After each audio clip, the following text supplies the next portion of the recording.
Alis lang po muna bago magkakape na tayo. Ang ating ibon binitawan sa pili ng 6:30 AM. Expected drop ng oras natin ay 9:38. At ang ating cut-off naman ay, as I remember, 1:07 po.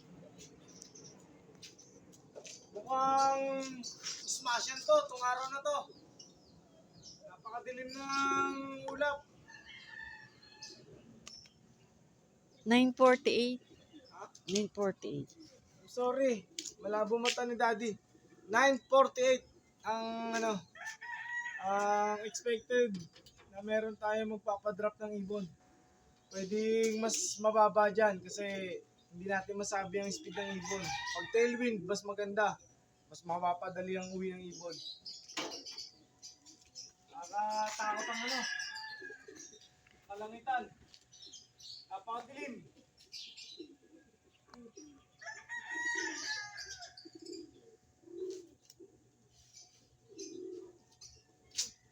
Waiting na tayo mga kapatids.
Dahan-dahan ka, ha? Sabi ko tayo, baka kita brief ko. Hindi. Hindi. Wala pala akong brief. Nangya ka.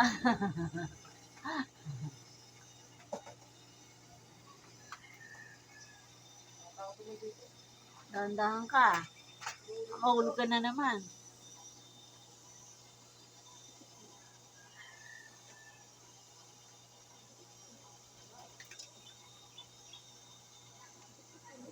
Wala.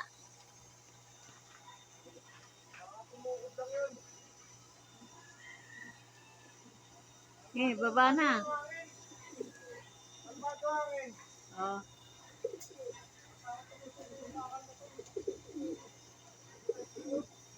Uy, baba ka na dyan.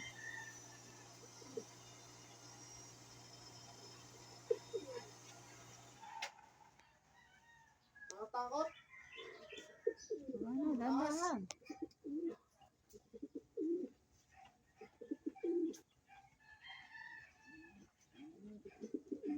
Hindi ko na nakatakot dito. Ang ninipis ang bakal.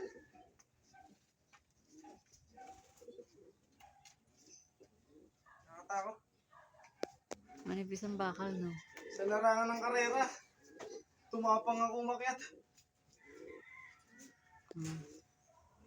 Ayan. Nakatakot. Abang-abang pa tayo guys. We'll be right back. Promise.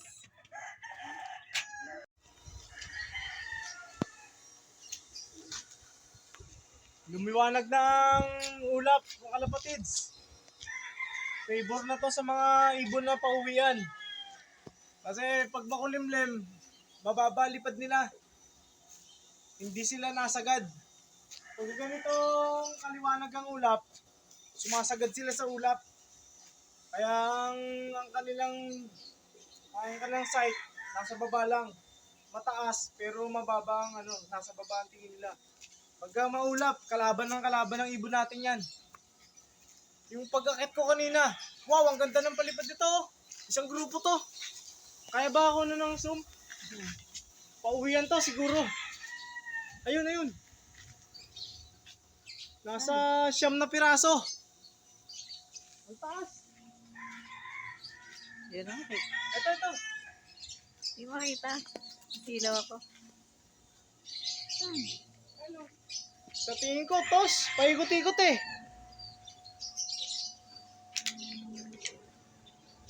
Ano? Di ba kita na zoom?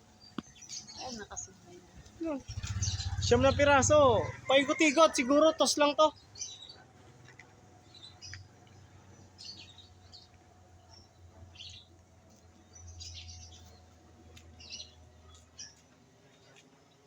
Ang pagkakit ko kanina sa tower, nakakatakot na pamamaraan yun. Kasi last time, noong norte, aksidente ko talaga norte nung nakaraan. Panahon ng pagudpod. Kaya liko ang isang braso ko. Nahulog siya. Nahulog ako. Galing sa bubong.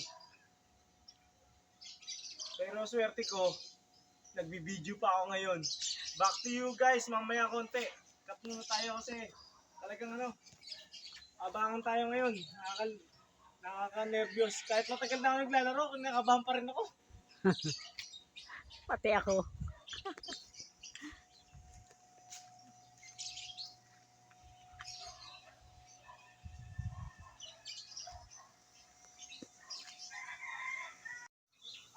Nako. I felt bad today. Sa mga pakiramdam ko, nawala si Black Diamond. Ang oras ngayon, 1:00 na. May 7 minutes na lang siya natitira. So far, kasama sa laban yan eh. Ayon sa forecast, nasa 301. Ayon sa pagbasa ko sa kanina sa messaging ng group. 301 lang ang nakapag-clock. At di ko pa alam ang latest. Pero ngayong oras na to, nandito ako sa may bubong, sa may tower. Ayan, ang pawis ko, sabog na. Napakainit. Gumanda pa naman ang panahon. Umayon sana sa panahon yung ibon. Kaya lang, disgrasya na. Magbubukas na ako ng tindahan. Oras na para kami naman magbukas ng tindahan. Siyempre may hanap buhay tayo. Ito yung ating loob. Nasa bubong ako. Sa ating pag-iibon, yan, kasama talaga yan. Kaya talaga, ang sad reality, talagang ubusan ng ibon pagdating na ng derby. Kaya wala talaga tayong 1% lang ang ating naging laban ngayon kasi isa na lang ang ibon natin na panlaro. Pero kahit pa paano, ginawa naman ni Black Diamond ang kanyang makakaya. Kaya kung sino man makakauli sa kanya, sana alagaan nyo siya. Dahil mabait na ibon yan. May bisyo, matalino yan. Sana wag lang siya mamatay kasi kawawa naman ng ibon. Lang siya, siguro naglalaro sa 5 months yung ibon na yan. Ito siyang black. May HKPA na ring. Hindi ko maalala kung anong sing-sing. Parang 0272-688. Okay, as I remember. Okay guys, thank you for supporting Tutanlop. Laban lang tayo sa buhay. Laban lang. Magkakarera pa rin ng Daddy Tutan. Lalaban pa rin. Despite na ganitong pangyayari sa ating karera. From the moment na wala si Anak, nawala si Betadine, nawala si Saddle, laban pa rin. Etong si Opal, si Epal, mga nawala nating ibon, namatay nating ibon, laban pa rin. Kasi nga, nasa puso natin yung pagiging fancier eh. Talaga.